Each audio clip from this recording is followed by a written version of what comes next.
Welcome, everyone, to another episode of Inside NDF, sponsored by National Dance Foundation. National Dance Foundation is a nonprofit organization with its commitment to kindness, inclusion, and community. And each week, we are so happy to interview another one of the movers and shakers in the dance industry. Today, we are happy to have Renee Stojek with us. As you can see, she is with a Wish Come True costume company, which we all love. And also, more importantly, she is the president of UDMA, Dance Resource Teacher Expo. So, to start out, Renee, we always ask everyone, how about if you tell us a little bit about yourself? Sure. So I've been in the dance world for about 20 years now, working for Wish Come True. I started as a graphic designer here and I moved into marketing, became the marketing director, and currently I'm the creative director here, which means I manage all the design and development of all the products we do. And I still work on the marketing side too. And I'm also the president of UDMA. My tenure will be over soon in October. Too soon. I think I've had about 8 to 10 years as part of the UDMA, United Dance Merchants of America world. I started on the marketing committee there and then moved into the board and then kind of moved my way up. And that's been a really great experience to work with other people in the dance industry, not just people on the studio side, but on the vendor side too. It So is that's a little bit. interesting. But you know what? Were you always interested in dance before A Wish Come True? I mean, is that kind of what got you into as a graphic designer, got you into the marketing of costumes, which is fun? So I stumbled on it a little bit. I A Wish Come True is very close to where I grew up. And when I was a child, my best friend growing up ended up becoming a ballerina, like an actual ballerina. That was her job. She worked at a company in Florida for many years.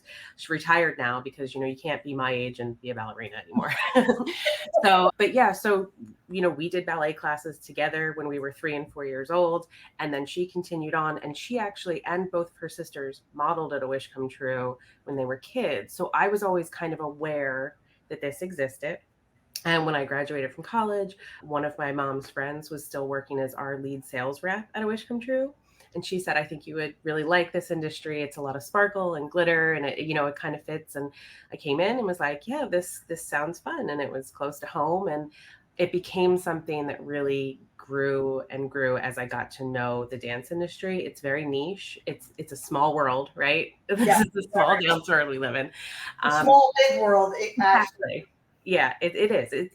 It's weird how it's a small and big world at the same time, but it's tight knit. Kind of, you can't talk to someone who doesn't know someone else, and or they'll know of something. So it's been great to become part of this community. But I kind of stumbled on it. you know what? The best things in the world are things that you stumble on. So Yep.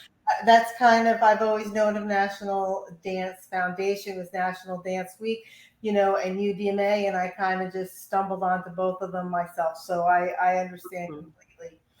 So tell us, what is it like in kind of the process? Because, no matter what, whether you're three or, 93, we all still love costumes, especially Mhm. this background. So kind of what goes into designing a costume or what picking one or, Sure. what happens in your world? So right now we've wrapped our collection for 2026. 2026, Wow. no, 2025. We've wrapped Oh, our collection for no, 2026. I live in 3 years at the same time because of how our development cycle works. So we've just wrapped our latest collection. We're starting to work on the new one, and that's a good point to say where it all starts. So right now we're doing a lot of research. So we're looking at fabrics. We're going to dance recitals. We're going to national dance competitions. We're seeing like the trends that are out there. We're seeing the new product development that we can implement in those trends. So we're really right now in that like research, creativity, let me find things place. After that, we do implementation. So we're doing a lot of sketches, really finalizing what those ideas are.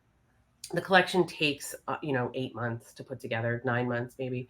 So we'll start doing sketches, then it goes to patterning, which we do that all in-house here. So we have pattern makers, we have sample makers, they'll be making the samples in our factory. We photograph the samples, we make changes after that sometimes. Once we have a final product, we do a sizing set, which means we start to work on all the sizes. We have a 15 piece size range from, actually, it's even bigger than that because we start some at 2T and go all the way up to 4 extra large adult. So we start that development process. Yeah. And then that's sort of where the development ends. And then we move into production. That's so interesting. So it's really almost a 2 years, you're saying 2 years out process that you start all of this. Hmm. Yeah, because sometimes if you're developing like a fabric from scratch, that's a back and forth in the beginning, and then once the fabric is developed, then you're moving into the develop, like how you're using that fabric. So yeah, it's a long period of time. It can be. Some things get developed much quicker. Towards the end of our season, when we're starting to put the final catalog collection together, if we see trends that we're like, oh God, we're seeing this at competitions, and we don't have anything like this, we can sort of get something done quickly. That's one of the joys of having a USA made factory right here. If I walk out my door, there's 200 sewers working. So, and it's amazing to see, but we can turn things around quickly if we have to, but we have that long development time to make those things that are new or, require a little bit more tweaking. And something that always was amazing to me is the colors. Like colors seem to vary from year to year or change from year to year. Kind of, how does that just organically happen, or how do you really get that Yeah. colors palette going every year? Sometimes it does happen organically because it kind of, everything starts at those big fashion houses and sort of trickles down. So when they start using something, then it becomes more readily available for other people to get those things, and trends develop that way. There's also like trend books that kind of try to predict 2 years out what's gonna be hot, and that's good to try to look at too. But sometimes they don't come to fruition either. Honestly, with the market that we have, it's so much based on what the studio owner or what the dance teacher's vision is. So even if like yellow is really hot or something like that, it doesn't mean that that's what a dance studio owner is going to, or teacher is going to want to use. It's really based on what their vision is for their choreography. And just because the color is really hot doesn't mean it's going to be the best stage color. Also, That's too. absolutely true. You Yeah. know, not everybody can wear a gold or a burnt Mhm. orange. So that Oh, makes absolutely. We do think that all the time. We're photographing things and we'll be like, oh, like gold is that's a great example. It looks great on her and blah, blah, blah. And we're like, you know what? We should photograph this on a couple other people and make sure that this tone looks good on multiple people. And we will do that just for our website too. We'll show multiple pictures just so people can get a handle on how it's going to look on all their students. That's a great. And website play has made a big difference, I'm sure, on how you market your costume. It used to be everybody just waited breathlessly for the costume books. Now, how has that really changed things with marketing, on having a website more interactive with costumes? How has that kind of changed? Like you say, now you do it in a couple different pictures. Yeah, so that's one of I mean, when I started shooting this catalog 20 years ago, we shot with film, and we had negatives, like 3x5s, I think 3x4s, can't remember what they were called. And I would sit with a loop and look at them, and that's how I would pick the catalog photo. And you could only pick very minimal because you had to pay for every single separation you had done to make it into a digital file. So we're very limited with what we could do. And now, my photographers say all the time, well, film's free, because it is free now. It's just a picture on a saved on your computer. But the other thing that's changed is with UDMA, it used to be that was when they got their catalog. Like a lot of student owners, that was the first time they got that big book in their hand, and there wasn't a website. We didn't have a website when I started here 20 years ago, or we did, but you couldn't order through it or anything. It was just kind of a page, and they would come there just to get that. But now when they come to the Dance Teacher Resource Expo, they have their catalog and all the pages are tagged, and they're like, I want to see this, I want to see this, I want to see this, like, so that is a totally different interaction too. Isn't that amazing? Because it has changed from the let me just get the catalog and kind of see what I can see to now it's a total shopping experience. Hmm. Are coming in, they're placing their orders, they're looking at costumes. You always have models in your booth so they can even see what it looks like on Yep. someone. Because, I mean, as a dance teacher, just because it looks great on, that model, sometimes you get it back and you're like, okay, maybe this wasn't what I was thinking Yeah. it was. So, Yeah. Yeah. And it's so nice to be able to just feel things in person, especially when when you're ordering a shirt for yourself, if you get it and you don't like it, it's not, you can style it different, you can return it. When you're looking to bulk order something for 20 different kids with 20 different body types, it's really important that you kind of touch it and know, oh, this is high quality. This is how this is put together. This is what this is lined here. So my kids aren't going to be itchy. All of those things are really easy to see when you're at a trade show and you can just pick up a style and look at And I'm a toucher, so I love to touch everything. it. And you spoke about the difference happening, UDMA, costume companies, in the industry itself, the dance costume industry. You're still a family owned, like you said, you still produce it in the United States. Mhm. It's amazing. Everyone here that our listeners are all related to dance and Mhm. costume, are aware of it. How has the impact of corporations coming more into the costume industry than just family owned businesses or Mhm. sole proprietors made a difference? I think it's made a difference overall. I think venture capital and people who then I'll go with that venture capital. Have found our industry of dance, and they're like, "Oh, we see how we can monetize that and make more profit out of it." And I think they're going really strong to try to do that. I think a lot of studio owners, they wouldn't be excited about their business going in that direction. One of the things that a studio wants and what they bring to the table is their creativity, their vision, not just for a production, but for how they want to instill different qualities in children, so that they can, all of those things that's what they bring to their studio. And they wouldn't want to franchise or do anything like that that makes it not as special. We feel the same way about what we do, that what we're doing is special, continuing to be able to be privately owned by a family and have our huge factory here that we can sort of do tons of quality control. That's what we want, what makes us special. And everybody deserves and wants to make a profit for what they're doing. Every studio deserves to get paid for all the work they put in, but in the end, like, it's not the only goal. Like, it's part of a community, it's part of the, oh yeah, when we can help you out, we will. We can support each other kind of too. And that's so important. And everybody's seen so many changes. That's why it's Mhm. wonderful to see a company like A Wish come true still navigate those waters, to still stay strong, and everybody still looks forward to it. I mean, they come right to your booth, and you've always got a lot of people. So that's why we continue to wish you the best at National Dance Foundation. Well, we have a lot less dance costume companies than we used to, say, 10 years ago. There's a lot less, I wouldn't say, there's a lot less options in the market for studios. And that was our goal, like through the pandemic, was just to keep going. That was our goal. Just keep going, just keep moving forward. That was one of UDMA's things too, as you know, because you were part of that transition with us. We were like, let's just get through this. Yeah. Let's get to the other side of it. And now that we have, it's even more important that we just keep growing and keep being able to offer more options and more flexibility for studio owners. This side of COVID is a little bit more breathing. But for the industry, for people like you and I, it's like we feel like we've lost some friends losing these Yeah. companies that you relied on for years and years. Mhm. Because UDMA, and this brings me into my next point, UDMA has actually been a major supporter of National Dance Foundation. Mhm. Back created National Dance Week for something to give back to the community. That's Mhm. how strongly they felt about it. That was in 1959, which is It's crazy. mind-boggling Yeah. into itself that UDMA first started. Mhm. They really got involved with creating National Dance Week, and it really got strong through the 70s, 80s, and 90s. Mhm. So today, as we said, you're the president of that organization, doing a fabulous job, I might add.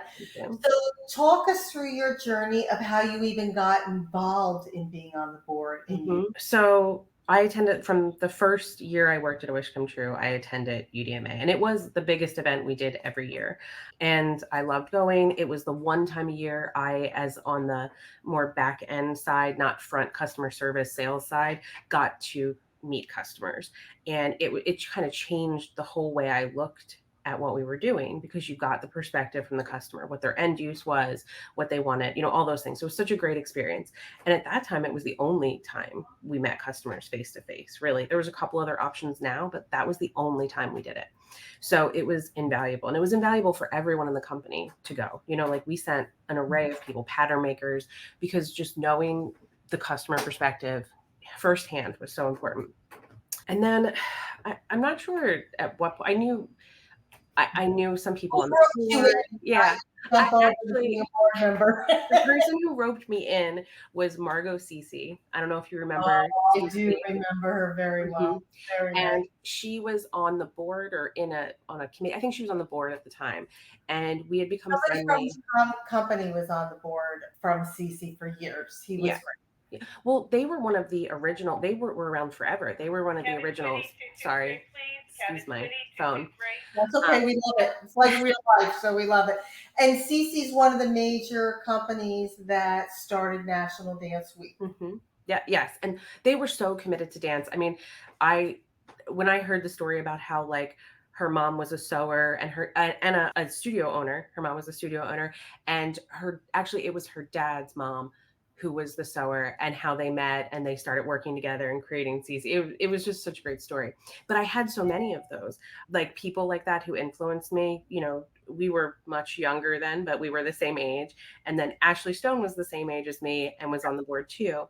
And the three of us got along really well. We had like visions for what dance was going to be and not just what the people before us had done. And it was like Art Stone, Curtain Call, Ty, and Cece, they all sort of started this. They started national. They're the ones that were influential about National Dance Week also. And I think us as like the next generation coming up, like I saw them wanting to keep it going and I was like, I want to be a part of that. Like that sounds like a great thing to be a part of. And then, once you get into UDMA, you're in it, So we just kept moving forward and doing things. You work your way up and then you finally get retired. So I'm on my way to retirement. You work your way up and then you kind of like, okay, I can do this one more and I'm retired. Yeah. But it's true. The people who started UDMA and helped with National Dance Foundation, they did the same thing. They started it because they knew we were better together. Even though they were all competitors, they knew that we were better if we worked together. We were all better. And, we want to keep that going. That's why I love, I sent you a costume company the other day and I was like, oh, I found this costume company. Why don't you reach out and see if they want to be a part of United Dance Merchants? More is better for everybody. More choice is better for the customer. More competition is better for us because we have to develop a better product. So yeah, it's good. And it's interesting that you bring that point out because a lot of times when a new member joins UDMA or they're thinking about joining UDMA, they're worried. They're like, oh, do I have other people in my industry? How many are there? Mm-hmm. And once they join, they come and they see that's really doesn't matter. It's very much a support system. That is something that is still maintained. Everybody is friends with everyone. There's 4 shows a year. Everybody likes seeing all the vendors, like seeing each other, go out with each other, have fun with each other. So that is a nice element that hasn't changed. So that's a big plus. And studios need variety of products to get, just because there's 2 photographers or 2 travel companies or 2 pieces of software, they might be looking for a different solution. And those 2 companies offer different things. This might focus, like for us, we focus on like high quality USA made. Somebody else might be focusing on quicker turnaround in stock things, and it's based on what that studio needs, what their objectives are. It's good to have variety of what they can get. There's enough in it for everyone. This is a growing industry for everybody. Like we said, if it wasn't so, we wouldn't have these major companies trying to buy out everyone. So exactly. Now, what changes have you seen? And we've had a lot recently. What changes have you seen with UDMA, especially since, like you said, you are that next generation that came in and really helped shape it where it is today? What changes have you seen? So a couple. When I started at UDMA, we were doing the same 3 events every year. It was the same 3 locations. It rarely ever changed. And one of the things that we've changed, you and I have actively been involved in, is sort of getting us into new markets and trying to build those markets and trying to move around a little more so that the same vendors can see different studio owners and not just offer the same regions that opportunity to come in and touch and feel things. So that's been great. It's hard too, because we were developing new markets every year, and that's more difficult than going back to your same market. But I think it was a good objective for everybody, and we're starting to achieve it. And now, we're starting to get into a rhythm of it again, and you've been so influential in that. And then the other thing is what people are there for. In our world of online shopping, people are so much more confident just buying something online, not seeing it, not having to have a relationship with the company that they're ordering from. But they're the having to be able to see people in person, meet people in person, talk to your customer, it changes that relationship. It makes it a tighter connection. And I think we're bringing that back. Like Yeah. there was a while where it was sort of like, oh, this is just what we do. We just go see people. We just go see the thing. But I think people are starting again to find the need for it and the quality that it brings to the experience and to the whole experience. Once you meet someone and talk to them, you can better fill their needs. You can better respond to them. And even what's refreshing is we're seeing that next generation of studio owners that are younger coming in and saying, oh, you know what? This is something that we need. We need to come in and talk and feel. And it's like you say, if you buy something online for yourself, you can easily return it. Buying something for 500 people is a little bit different. Yep, so sure. it has been good. And it's even nice for new studio owners who even have just taken on a business from, their parent or their grandparent, because we have a lot of family businesses in this industry. Sometimes they do the same thing the generation before them did. Like, oh, well, this is where we order from, or this is the software we use. But sometimes when you get a new person, they're like, well, what else is out there? And how can we, and they want to kind of put their own stamp. So going to something like UDMA to see what else is out there, not just a Google search, but this is what's out there. It's really refreshing. And one thing, and of course, you and I would both brag about this all day if we could, but UDMA is very unique because there isn't truly another dance teacher trade show. We are a business to business. So it's very refreshing and it's kind of fun for us to see, we're in some of the same cities, New Jersey, the New York Metro show, to see everybody again. It is like a little reunion. So everybody has a great time. So it definitely is. Now tell me, how did a wish come true get involved with giving NBA tickets to studios? Okay. So that started a long time ago, pre-COVID, which just seems like a long time ago. We used to do a sponsorship with the Philadelphia 76ers. We did all the costuming for their dance team, and that was a great experience, getting to do those NBA photo shoots with the dance team and all that kind of stuff. We loved all of that. And we did that for years. And when we became a part of that, we sponsored the performances before the shows. And that's what you guys do too, is the pre-game performances. So we started going to a bunch of them because, we were sponsoring it and all that kind of stuff. And then when we saw that NDF was doing those, we were like, all right, well, we have this set up. Like, why don't you come and do our game? So that's how we got into that. And it was wonderful. I mean, it was wonderful. We had one of the best experiences ever from the tickets that you gave us. We were getting ready to go on to the court, and a mom and her Down syndrome son came over and talked to me and asked me what was happening, that we were all lining up. And when I explained we're going to dance and all this, she said we were given tickets to sit courtside to watch the pre-game warm-up. So from another organization, she goes, my son loves to dance. I wish he would have known it. We're like, you know what? Come on out. So we had one of our teachers. He came out. He didn't do the routine, but he just danced away. Everybody was applauding and crying. It was like a cheer fest. It was wonderful. I love that. Thank you. We love getting the tickets. That is all kindness, inclusion. That's what it's about, right? It is. It is. I mean, it's the same mantra you kind of have when you're talking about your costume company. It's the same mantra that we send out. So let me ask you this question, Miss Renee. What will you do with all your free time after you're being president of UDMA? Oh, I don't know. I say this is my last year of volunteering. I'm never going to do it again because I'm the PTO mom too. Of my daughter's graduating from sixth grade this year, and I'm the committee chair of that. So I just sort of went all in this year. I'm doing all the volunteering, and then next year I don't know. I don't know. You're just gonna have so much time. You're gonna I'm be gonna like, have so much "Oh, time. maybe I need to come back," and we'll be like, "All right, we would Yeah, love the costume collection is going to be amazing next year. it." I'll be like, wow, where did all these great ideas come from? It's like, well, It's so funny. Well, anything new you want to share about upcoming with the Wish Come True? You want to? Sure. Well, we have our new collections launching very soon, mid-June. We'll be at all the UDMA shows with all of our costumes there, so you can visit us there. We do shows in our facility too. We're located in Bristol, Pennsylvania, and we do open house shows here too. When So is that show?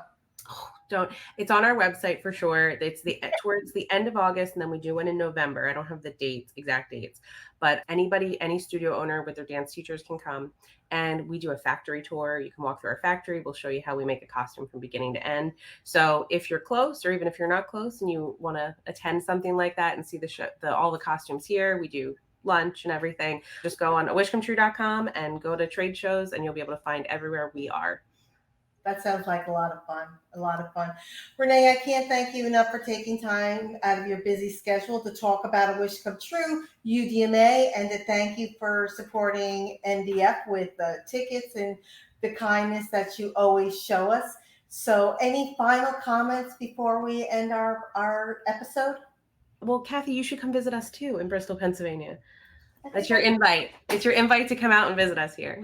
maybe I'll take a camera and we can tour and we can add it to Oh, that. absolutely. That would be a lot of fun. So I will go on the website and see when the date is. Okay. We can work that out. Well, thank you so much. And thank you everyone for joining us for another episode of Inside NDF, sponsored by National Dance Foundation. If you'd like to learn more about National Dance Foundation, please visit our website at nationaldancefoundation.org. So as we say goodbye, as always, keep dancing.